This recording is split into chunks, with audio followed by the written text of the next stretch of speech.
Emily Jackson is a bred and born heartland of America gal. Born in Muncie, Indiana, and now living in Noblesville, outside of Indianapolis, Emily represents the family, church, and community lifestyle that forms the fabric of Middle America. So it came as no surprise that as we began our 64 and More interview, the opening topic was religion, but not following in the typical subject matter that you might expect. My mom come from a very religious family. My dad was not. I would say my dad was probably an atheist. He grew up an atheist.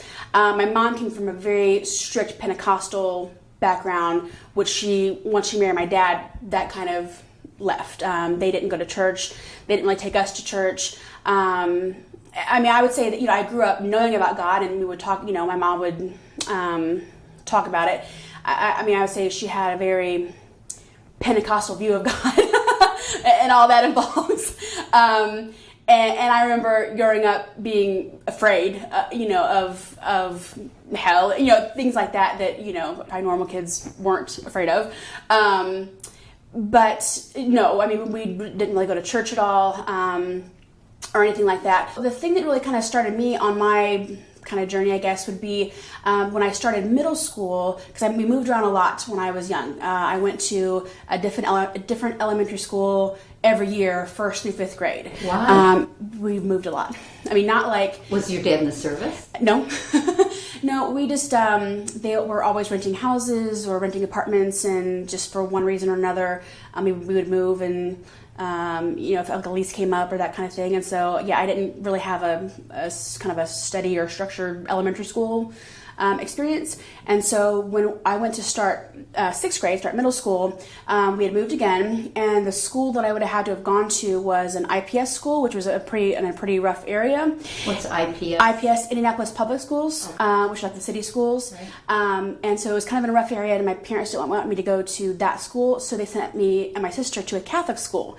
We're not Catholic, of course. I had nothing. I never knew anybody was Catholic. I didn't know anything about it. And I actually was there for 3 years. It was the first school I've ever been into for more than 1 year. So I was there 6th, 7th, and 8th grade. And at the Catholic school, you go to Mass, every week. Really just kind of enjoyed it and liked it. What about it did you like? First of all, moving every year for the first 5 years? Yeah. Year of your so first through 5th grade, I was at a different school every year. My initial inclination is that must have been tough. Did you enjoy that? Was it a challenge? I don't think... looking back, I wouldn't say I enjoyed it. I would say it was hard to make friends. I didn't feel like I had any good friends. I don't feel like I got any good friends until I got to middle school. At the time, I don't think I thought much of it. I think I just kind of thought that's the way it was. But no, I wouldn't say that I enjoyed it. So was your appreciation of the Catholic school as much about the structure and the religion that it offered, or was it about the fact that for the first time in your life you were there for more than 1 year? It could have been. It very well could have been, because that was the first time I ever had good friends, someone I would consider a best friend. Mm-hmm. And so that was definitely part of it. And then I think I just enjoyed, I had never learned about Jesus before. I had never really, my mom always talked about God, kind of in general terms. And in frightening terms, it sounds like. Yes. And we had a religion class, that was separate from Mass every week. So I think it was just the first time I really kind of heard about, kind of the more specifics of it. And so I remember being in 8th grade, and which we moved again, because all of my friends that I'd made, and that was very difficult, all of my friends that I'd made in that middle school period all went on to the Catholic high school, and we moved again, and I went to another high school, which in hindsight was, praise God, because I met my husband there, which, at the time was the worst thing that, had ever happened to me before, because I had just made all these friends, these close friends in middle school, and now we were leaving again. So, but I remember in about 8th grade, I think it was, telling my mom that I wanted to start going to Mass. Outside of school, for us to go to church. And I asked if we could go to, the church that my school, that I was going to. And my mom, who, keep in mind, she was coming from this very strict Pentecostal background. I think the way she put it was that they decided that they better find us a church to start going to before we became Catholic. So they found a church for us to go to. So we started going to church as a family when I started high school, and we started going to a non-denominational Christian church, and then I did that all through high school and was a part of the youth group. But really kind of that the time I had in the Catholic school was kind of impetus to kind of start that in me. Did this Christian school fulfill you as much as the Catholic school had? Or the Christian worshiping in a Christian church fulfill you as much as being in a Catholic faith? Yes, I think more so. I would say more so. After completing high school and earning a college degree, Emily married her high school sweetheart, Sam. Today, they are the proud parents of 4 children ages 2 to 7 and rely on their church as the foundation of their family's world. Emily and Sam are also great believers in the power of books and reading to make a difference in the lives of their children. Emily particularly describing herself as a lifelong book person.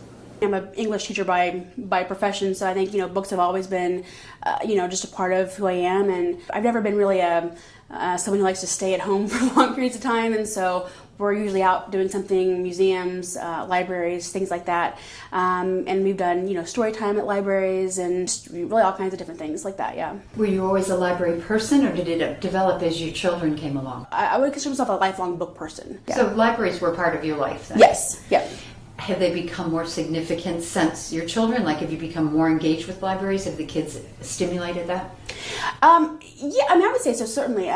Especially the libraries are here offer a lot of good programs, and they want to go. They ask to go to the library to check out books. We have a lot of books at home as well, but they always want to go and check out books, and they've got story time and craft time and things like that, and computers that they can use, and they've always enjoyed coming to the library. Are you a mom who likes to read to her children? Yes.